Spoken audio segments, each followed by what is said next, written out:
சபா கனிங்காவ் சுக் பகுதியில் போலீஸ் அதிகாரி ஒருவரை கத்தியால் தாக்கிவிட்டு 3 மாதங்களாக தலைமறைவாக இருந்த 40 வயது நபர் ஒருவரை போலீசார் கைது செய்துள்ளனர்.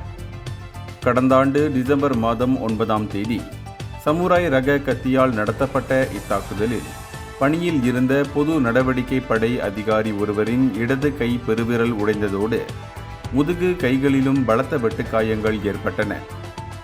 இச்சம்பவம் தொடர்பாக தேடப்பட்டு வந்த அந்த உள்ளூர் நபர் கடந்த சனிக்கிழமை இரவு கம்போங் பாவ்தூலேட் பகுதியில் உள்ள வீடொன்றில் பதுங்கியிருந்த போது பிடிபட்டார். கைது செய்யப்பட்ட நபருக்கு ஏற்கனவே போதைப்பொருள் தொடர்பான 11 குற்ற பின்னணிகள் இருப்பதோடு தற்போது நடத்தப்பட்ட சோதனையிலும் அவர் போதைப்பொருள் பயன்படுத்தி இருந்தது உறுதி செய்யப்பட்டுள்ளது. எனவேதான் சந்தேக நபர் தற்போது மார்ச் 20ஆம் தேதி வரை 5 நாட்கள் தடுப்பு காவலில் வைக்கப்பட்டுள்ளார். இந்தியர்களின் இதய குரல் மக்களோசை.